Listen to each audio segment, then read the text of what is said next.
Thanks for being here today. Data centers are making headlines across the country. Residents are concerned about the strain on our water systems, on our power supply, on air pollution, and noise pollution. An overarching theme is public participation, public input. Public trust requires public conversation. Here in St. Louis County, we want to make sure that we are prepared for when a data center proposal comes in front of county government. With the demand for these facilities across the country, we know that that's only a matter of time. Locally, we've seen standing room only crowds in our neighboring counties. We know that data centers are essential for the way we do business, the way we communicate, the way we educate, and they are essential for national security. AI is no longer a novelty, but it's really a growing part of everyday life. With the technology, data centers are needed to run the digital world. And we are not anti-technology, but we are responsible with the environment. We must respect our neighbors, and we must be open and honest with the public. Last night, the St. Louis County Planning Commission held a public forum to talk about and to hear about some of the proposals from the planning department about changes and ideas for the St. Louis County zoning code for an update. Part of that conversation was about regulation for data centers. Members of the public can submit written comments about changes in the zoning code or about data centers to planning at stlewiscountymO.gov. That's planning at stlewiscounty.mo.gov. We'll be promoting this through our social media channels, but we also hope that our partners in the media will help us get the word out too. Currently, our zoning ordinances in St. Louis County do not address data centers. But as land use requests change, we know that it's only a matter of time before we see a data center proposal in front of St. Louis County. But it's important to note that as of today, right now, there are no data center proposals in front of St. Louis County government. St. Louis County zoning code is responsible for unincorporated St. Louis County, which is about 1/3 of St. Louis County residents. This is mostly unincorporated areas, mostly in North County and South County. Today, I'm joined by Jacob Trimble, who is the Director of Planning for St. Louis County, who will talk about some of the changes in the zoning code that were discussed at last night's public hearing. Jacob. Thank you, Dr. Page. As the Director of Planning, my primary focus is ensuring that land use laws keep pace with technological shifts before they impact our residents. To be clear, as Dr. Page stated, there are no data center proposals at this time submitted to St. Louis County. However, our zoning ordinance does not define or list data centers as a specific land use. This effort is about closing that gap proactively rather than reacting to a project when it arrives on our desks. I want to emphasize that this is a coordinated effort across county government. The Department of Planning is partnering closely with the county executive and with the county council to ensure that any new regulations reflect both our technical planning standards and the priorities of our residents. We are working in tandem to build a framework that protects the interests of all St. Louis Countians. Our research is looking at the growth of large-scale and hyperscale facilities that support cloud computing and the AI infrastructure. These developments have generated significant public concern elsewhere due to their unique infrastructure demands. In coordination with the county's Planning Commission, my staff will be focusing on several key pillars. First is infrastructure and the environment. We are evaluating energy demands, water usage, and discharge quality. We will be coordinating with our utility partners to ensure that the local grid and water capacity are protected. And secondly, neighborhood compatibility. We're looking at standards for noise levels, for building design, landscaping, buffering, to ensure that such facilities would be compatible with surrounding land uses, most notably with residential neighborhoods. It's important to note that these regulations will apply specifically to the unincorporated portions of St. Louis County. This process is research-driven.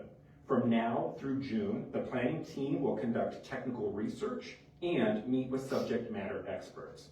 In July, we will begin drafting formal regulatory language with a tentative goal to present that draft to the public at an additional public hearing on August 10th, where we will collect further in-person public input. But we want to hear from the community now while we are in the research phase. Residents can submit their written comments both to planning@stlouiscountymo.gov, but we have stood up a specific email address, datacentercomments@stlouiscountymo.gov. That's datacentercomments@stlouiscountymo.gov, where residents can submit their comments starting today all the way through the end of August. Additionally, we have launched a dedicated project website on the department's webpage where you can track our progress and which will house all of our research materials. That can be found at stlouiscountymo.gov/planning. And as we do more items will start popping up on that website for residents and stakeholders alike to see. We look forward to a process that is transparent, thorough, and inclusive of the public's input. Thank you so much. Thank you. We'd be glad to answer your questions. So what's the process for, you get the draft done in August, you collect public comment, and then does it go to the council? How does that work? It does. So once the Planning Commission receives a draft from the Planning Department staff, they will then act upon it and they will formalize a recommendation. That recommendation is then forwarded to the County Council, who has the ultimate authority and discretion and responsibility to pass that so that it would be introduced as a bill and go through the regular legislative process. They already have, Councilwoman Webb seems to have an idea because she wants to introduce legislation regarding data centers. Have you been communicating with her on that? Or? We will be working in coordination with any initiatives of the County Council. Where could they go? I mean, there's not a lot of open room in St. Louis County, I imagine. Is that why you haven't gotten a request yet or a proposal yet? Well, I can't speak necessarily to why we haven't received a request yet, but we are looking at where are the appropriate places for where these should go. So this research is intended to answer the question of what portions of St. Louis County are appropriate, what's the appropriate process by which this could be permitted and reviewed, and to go from there, ultimately making that those calls through this regulatory process. So a lot of that is to be researched and determined. There have been no proposals to this point, but has any data center company reached out to just express interest of saying, hey, we want to explore bringing a data center to unincorporated St. Louis County? No, I haven't heard from anybody who is interested in a data center in unincorporated St. Louis County. We're doing this, we've been talking about this for 6 months. This is part of the rewrite of the zoning code that is really a follow-up to the comprehensive planning process that we just completed last year. It had always been anticipated. And we hope to address data center regulations before we have to think about how it might apply to a particular project. Dr. Page, how do you balance, as you said, AI is just a part of life these days and we need data centers to process, but you've looked around and seen the coverage of the fierce opposition to data centers. Look at Festus, they voted several council members out of office after they supported it. How do you balance the technology and the need for that sort of technology with knowing that there's such fierce opposition? Well, this is a complex policy question, and history is dotted with them, and they're resolved with public conversation and public engagement. That's what we're going to do. There's an information gap, there's an understanding gap, and we're going to close that with a lot of conversation. We're going to engage folks and make sure they understand that we follow the principles of minimizing the impact on the water supply and the power grid, being responsible with those, and being responsible for noise pollution and air pollution, recognizing that we need AI to run the digital world. So this is a balance of competing interests, like any land use question, between the landowner and a neighbor, and that's what we do in local government. We manage these complex questions. We have an advantage to get in front of this from a policy standpoint without a proposal the shadow of a proposal. We're gonna take advantage of that, and we're gonna address this. The right process to change the zoning code in St. Louis County is for the planning commission to make a recommendation and then send that to the county council, who will accept that by ordinance or send it back. That process won't get to the county council until August, which is well after the election cycle, so it will be a much different environment. Any thoughts on Jamestown Mall site as a possible location? I haven't heard about any proposals for Jamestown Mall. That's an open, undeveloped area in North County, but I have not heard yet of a proposal. It hasn't made it to me. Does that make sense as a possible location? I know you're ahead of the planning portion. Yeah, I'm not ready today to speculate on any sites. There's a lot of pieces that go into a potential location, like the water supply and the power supply. You need a much more robust power, not a normal power supply, into a data center site. And then you have to look at the surrounding areas and understand how they might be impacted. And I haven't seen that, and I don't think anybody's brought that to my attention anyway, for any location in St. Louis County. What we're hoping to do is a natural progression of our comprehensive planning process that we just finished last year, which was a 3-year project. The natural progression of that is to look at the entire zoning code. And that's what our planning department has done. And it's natural that we would look at data centers because they're not addressed.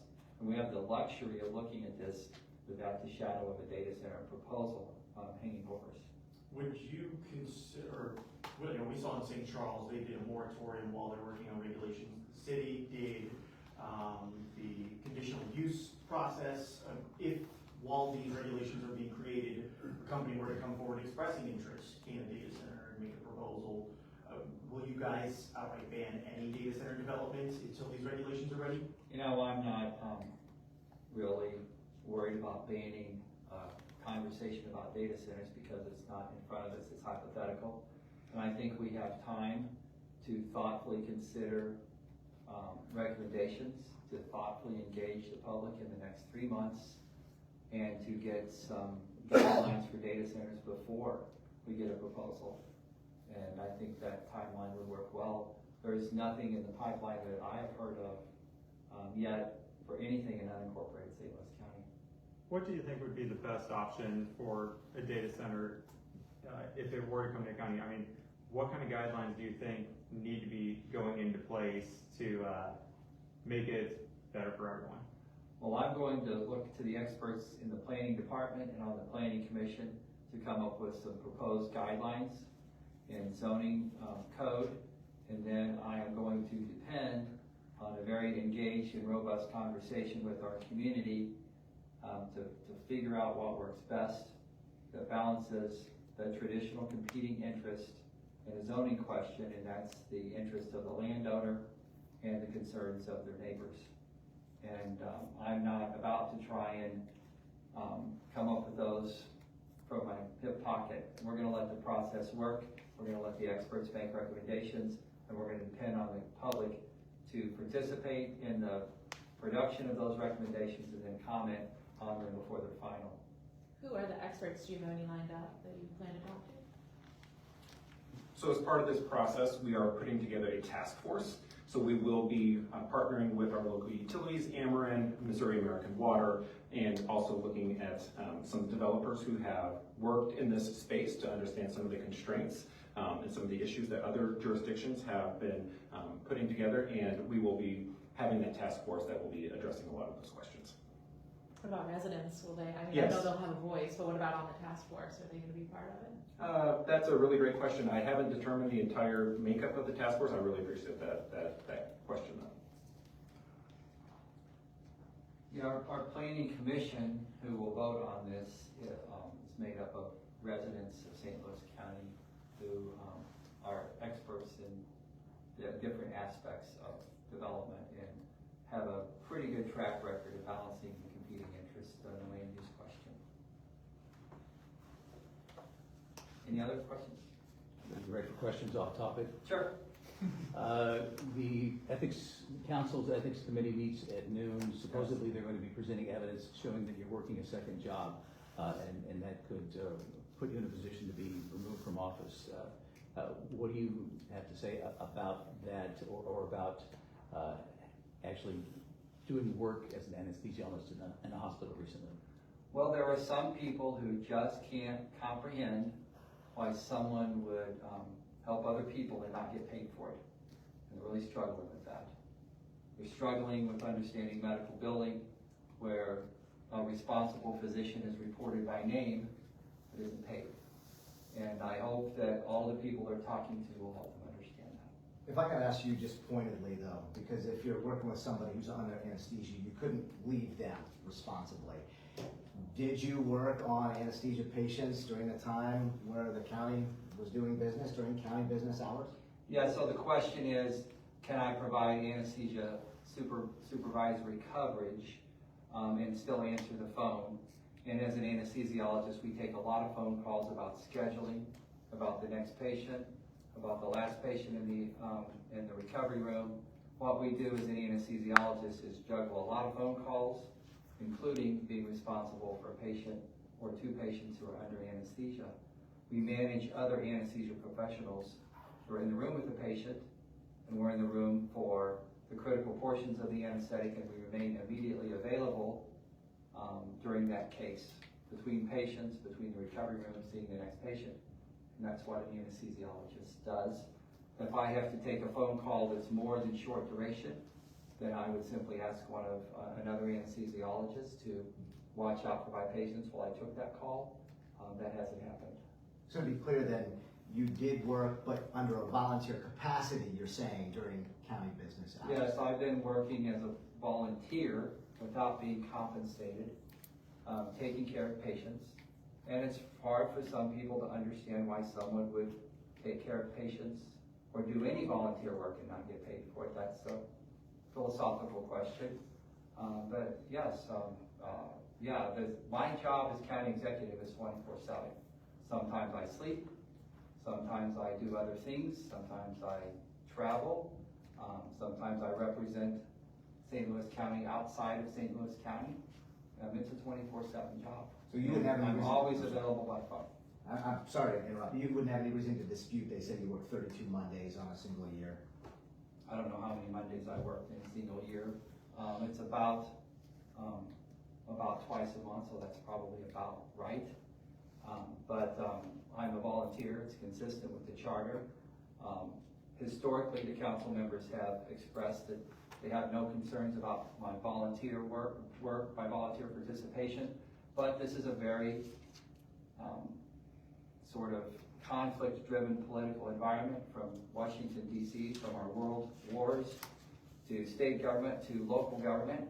And sometimes positions evolve based on the opportunity for conflict. And that's part of what we're dealing with.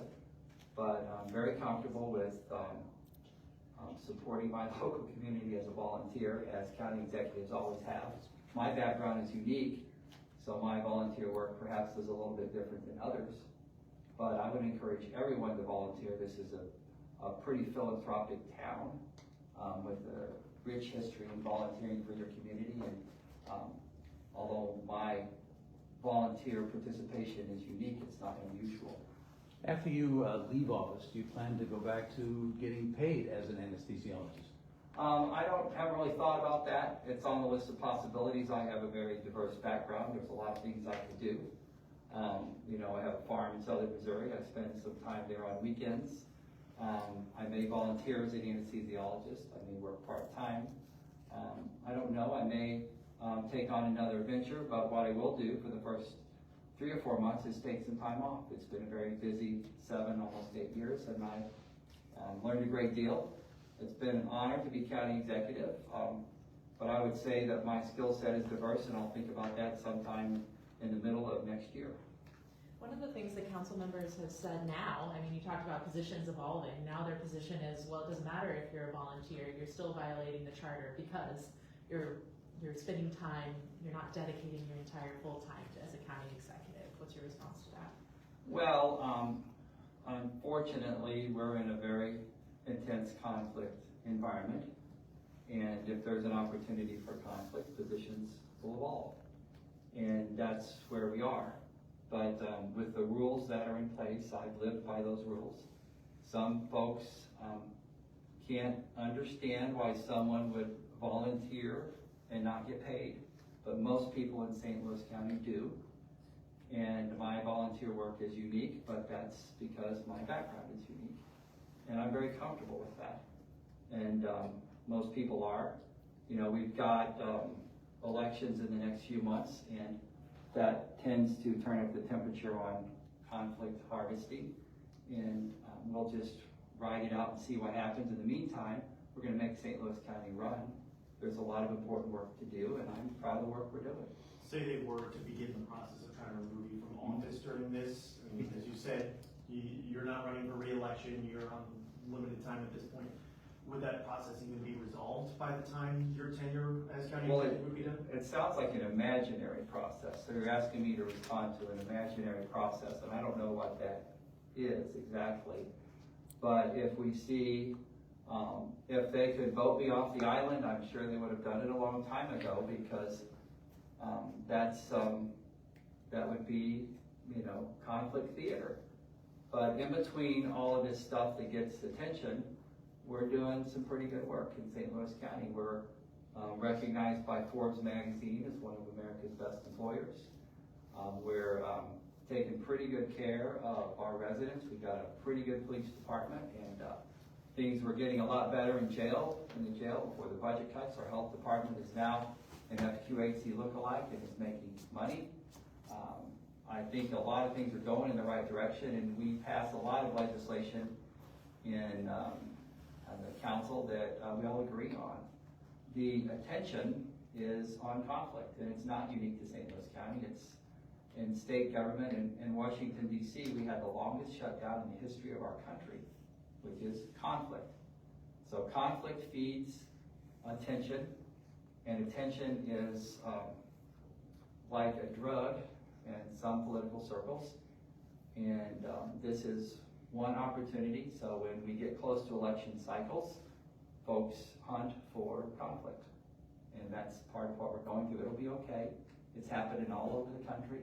We're still going to make county run, and our government's still going to work. And the voters will decide if that is a value that's important to them. If they do, they will reward it. If they don't, then they'll send somebody else to represent them. Thanks, everybody. Yep, thanks. Thank you.